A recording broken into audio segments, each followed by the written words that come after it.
Good morning dear students, कैसे हो? बस ठीक से रहना बच्चों। अब सारा रिवीजन हो चुका है, थोड़ा सा बचा है अब। तो ये तुषार ने क्वेश्चन पूछा है। क्वेश्चन है, ये देखिए, solve this x into y minus z p plus y into z minus x q is equal to z into x minus y. Solve this. Now see, when you will get the question of this type. कौन सी type है? What is PQ? You know students, partial derivatives, del z by del x and this is del z by del y. जब ये इस form में question होता है, कौन सी equation है? ये लैग्रेंजियस लीनियर इक्वेशन। कौन से फॉर्म में है? पी पी मतलब ये है capital P into P plus Q, capital Q into Q is equal to what? R. तो क्या होता है ये? Lagrange's linear equation. P capital P Q R, आपके सामने क्या है? ये functions of x Y Z. तो ये लैग्रेंजियस लीनियर इक्वेशंस कैसे सॉल्व करते हैं आपको बताया गया है, फिर भी मैं आपको बता रही हूँ कैसे करना है। तो सबसे पहले इक्वेशन था, अब हम यहीं से करते हैं सॉल्यूशन। गिवन क्या है? ये डिफरेंशियल इक्वेशन है, ये डिफरेंशियल पार्शियल डिफरेंशियल इक्वेशन है। P del z by del x है। गिवन डिफरेंशियल लिख लेंगे, इक्वेशन इज ये, let it be 1 students. This is 1. After this what you have to do?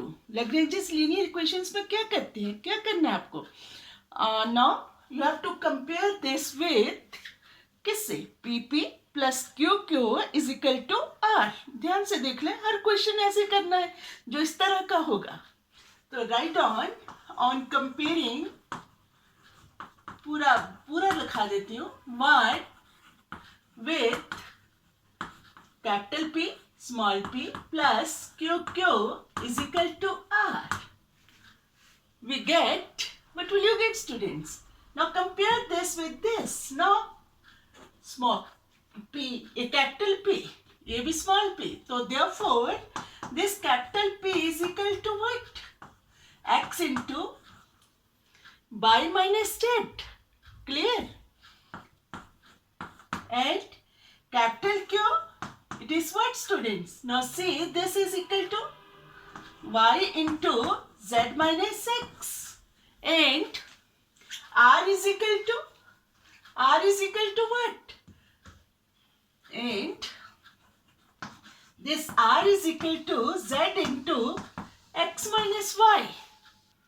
Her question जो भी इस तरह का होगा ऐसे करना है। आपको पता है एग्जाम में, एग्जामिनेशन पॉइंट ऑफ व्यू से बहुत इंपॉर्टेंट है, आता है ये। क्लियर? तो after this what you have to write? You have to write auxiliary equations. Now auxiliary equations are क्या होंगे स्टूडेंट्स? dx है ना, upon p. Now what is p? What is p in this case? लिख दो सीधा, x into y minus z. Auxiliary equation से होती है dx upon capital P. Capital P is this one. dy upon capital Q. Capital Q is y into z minus x and dz upon r. r is what student? z into x minus y. These are the auxiliary equations. इस तरह से equations करने हैं आपको। Now after this, what you have to do? Now you have to solve. Now in this case, देखिए, और इसको इससे लेके हम इंटीग्रेट नहीं कर पाएंगे। क्या करते हैं? हम मल्टीप्लायर्स ढूंढते हैं। मल्टीप्लायर्स ढूंढने के लिए हम क्या करते हैं? ऐसे नंबर से हम नंबरेटर डिनोमिनेटर को मल्टीप्लाई करेंगे कि ताकि हम डिनोमिनेटर सबको जोड़े 0 बन जाए, या कैसे माइनस से मल्टीप्लाई करेंगे या क्या करेंगे, इसको सबको इकट्ठा करके नीचे 0 बनना चाहिए। तो देखिए स्टूडेंट्स, अगर यहाँ हम आप 1 से मल्टीप्लाई करते हैं तो देखो क्या बनता है, x y minus x z, y z minus x y, x z minus x y. तो देखें जब आप 1 से मल्टीप्लाई करेंगे नोमिनेटर डिनोमिनेटर के ईच, इसको ये जो है फ्रैक्शन, तो और ऐड करेंगे तो डिनोमिनेटर 0 बन जाएगा। तो इसमें मल्टीप्लायर क्या हुआ, मल्टीप्लायर जिसमें आपने नोमिनेटर डिनोमिनेटर से मल्टीप्लाई करना है। क्यों, यह थोड़ा सा दिमाग लगाना पड़ेगा। ऐसे लगाना है कि आपका ये जो है डिनोमिनेटर में जो है मतलब ये 0 बन जाए। तो कैसे करेंगे, ईच तो हम लिखेंगे ऑन टेकिंग, क्या किया हमने, 1 एज मल्टीप्लायर मतलब इससे हम मल्टीप्लाई कर रहे हैं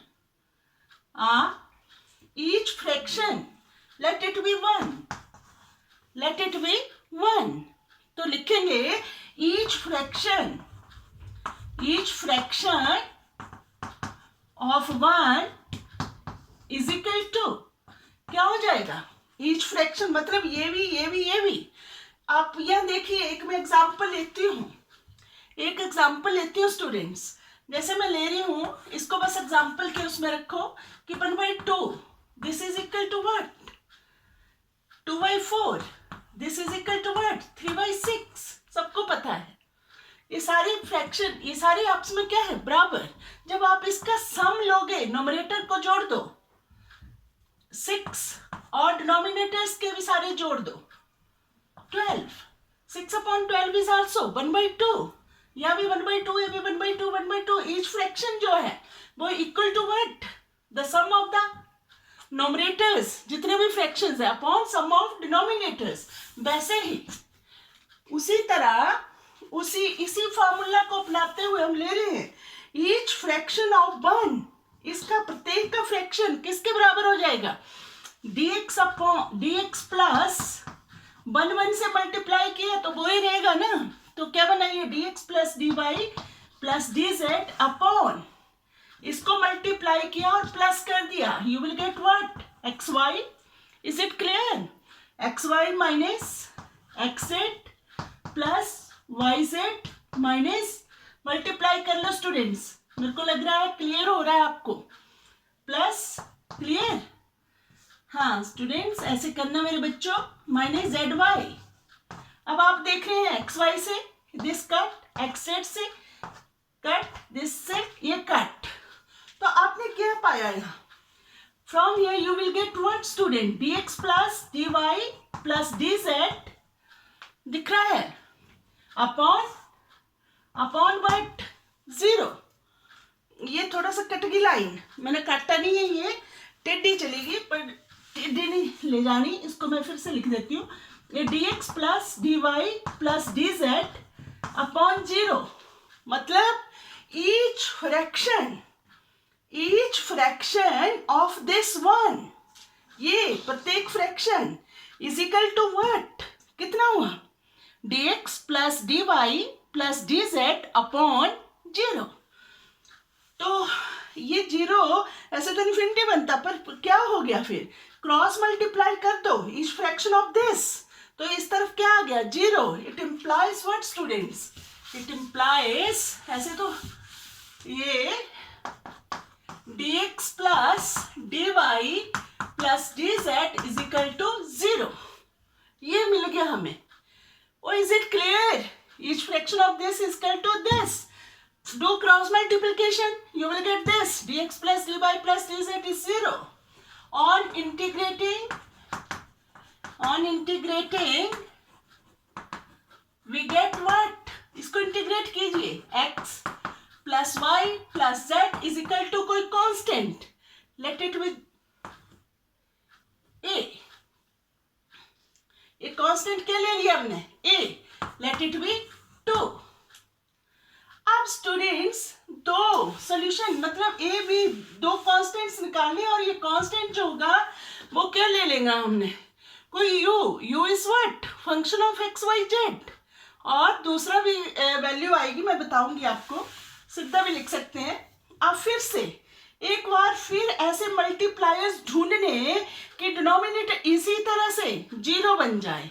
क्या होंगे वो मल्टीप्लायर होते हैं कि नॉमिनेटर डिनोमिनेटर जो फ्रैक्शन है सेम नंबर से मल्टीप्लाई करना। अब स्टूडेंट्स देखो अगर हम यहाँ से एक्स एलिमिनेट कर दें यहाँ से बाई कर दें यहाँ से जेड एलिमिनेट हो जाए थोड़ा दिमाग तो लगाना पड़ेगा। तो क्या बचेगा by minus z z minus x x minus y. अगर इनको ऐड कर दें तो क्या बन जाएगा नीचे जीरो। तो इसका मतलब यहाँ मल्टीप्लायर क्या होगा वन अप एक्स कैसे कटेगा आपको नॉमिनेटर डिनोमिनेटर को सेम उससे मल्टीप्लाई करना होगा। तो यह मल्टीप्लायर क्या होगा one by x one by y one by z तभी ये एलिमिनेट होंगे x Y z. Is it clear multipliers आपको नॉमिनेटर डिनोमिनेटर सेम उससे मल्टीप्लाई करना है उसमें। तो यहाँ हमें मेन है कि डिनोमिनेटर कैसे जीरो बनाया जाए। तो क्या लिखेगा on taking one by x one by y and one by z as multipliers ले लिए each fraction therefore each fraction of 1 मतलब ये each fraction of 1 is equal to what students this is equal to what multiplier लिया 1 by x मतलब जो पहला fraction है उसके नॉमिनेटर डिनोमिनेटर को किससे मल्टीप्लाई करना है 1 by x से। तो आपका बन गया ये 1 by x dx क्लियर बेटा प्लस फिर ऐड कर देते हैं 1 by y dy plus 1 by z dz। मैंने सारा समझाया कैसे आता है ये और यहाँ किया 1 by x से मल्टीप्लाई तो x एलिमिनेट हो गया और क्लियर y माइनस z। यहाँ किया 1 by y से तो y एलिमिनेट हो गया क्या बचा z माइनस x जोड़ रहे हैं। यहाँ 1 by z से किया बच्चों तो क्या बचा x माइनस y। तो आप देख रहे हैं इससे ये कट z से z x से x। तो here you are getting what students it implies each fraction of this is equal to this one you will get what 1 by x plus और साथ में dx है plus 1 by y dy plus 1 by z dz is equal to what student 0। क्यों here you will get here you are getting what 1 by x dx plus 1 by y plus dy plus 1 by z dz upon 0 और this is equal to क्या है ये each fraction of 1 जो है वो इसके बराबर है। जब क्रॉस मल्टीप्लाई कर दिया तो this is equal to 0। now it implies when you will on integrating this on integrating अब इंटीग्रेट करना है हर क्वेश्चन को ऐसे करते हैं on integrating we get integrate करके खत्म हो वहां से आएगी वैल्यू। तो ये क्या आ गया आपके पास लॉग मॉड एक्स और लॉग के बाद मॉड एक्स मतलब पॉजिटिव। आपको पता है लॉग जो है वो नेगेटिव नंबर का ले नहीं सकते हम किसका लेंगे पॉजिटिव का ही।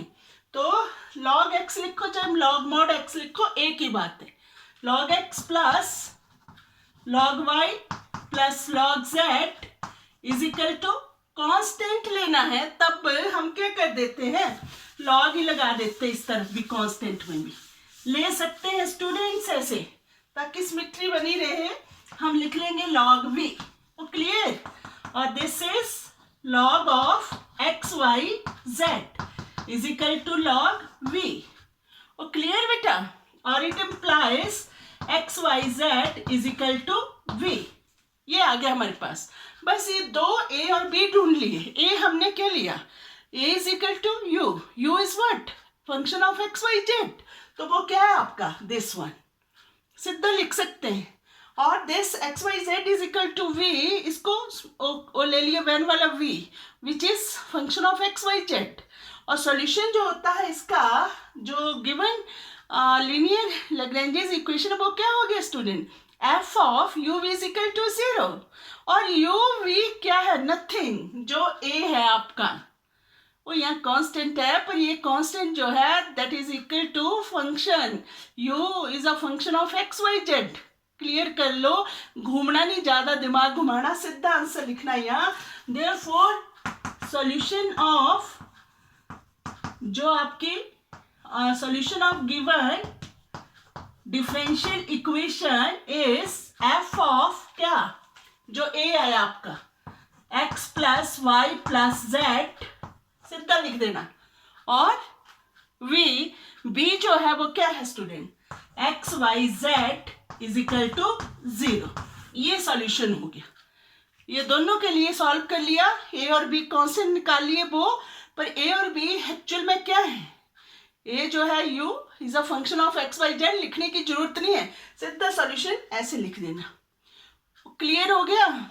इसमें कुछ नहीं करते हैं, लैग्रेंजेस लीनियर इक्वेशन लिख दी, उसके बाद इसको कंपेयर कर देंगे, p p plus q q is equal to r. उसके बाद हम ऑक्सिलरी इक्वेशंस लिखेंगे, वो होती है d x upon p is equal to d y upon q is equal to d z upon are.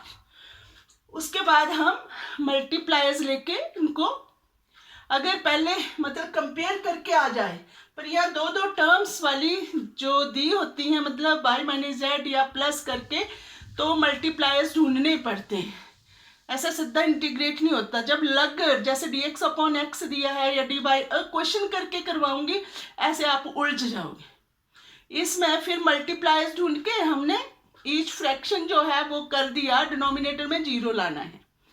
फिर ऐसे तो वो इन्फिनिटी हो जाता, पर क्या होता है कि ईच फ्रैक्शन ऑफ जो आपकी ऑक्सिलरी इक्वेशन है वो किसके बराबर हो जाता है, जो सम आ जाएगा ऊपर अपॉन 0, तो क्रॉस मल्टीप्लाई करके फिर हम हमारे पास इक्वेशन बन जाती है, इज इक्वल टू 0 हो जाता है।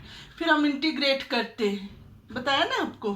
फिर आगे एक ए की वैल्यू, और ए जो है वो यू है, लिखने की जरूरत नहीं है, यू क्यों ले रहे हैं कि function of x Y z है। और दूसरा फिर से मल्टीप्लायर्स ढूंढने, फिर से ईच फ्रैक्शन जो है उसका ऑक्सिलरी इक्वेशन का वो बना देना, नोमरेटर का सम अपॉन 0 आना चाहिए, है ना। फिर से इंटीग्रेट करेंगे, फिर से कांस्टेंट आ जाएगा, वही v होगा, function of x Y z, सारा बताया आपको। सॉल्यूशन क्या होता है, एफ ऑफ जो हमारे पास a और v की वैल्यू आई वो दोनों लिख दी, इज इक्वल टू 0। ये सॉल्यूशन हो गया गिवन लैग्रेंजेस लीनियर इक्वेशंस का। मुझे पूरी उम्मीद है स्टूडेंट्स आपको अच्छी तरह पता लग गया होगा, और मैं चाहती हूँ कि ज़्यादा से ज़्यादा क्वेश्चंस करें आप ऐसे, और मेरे को लगता है ठीक क्लियर ही होगी video. Okay, thank you, bye.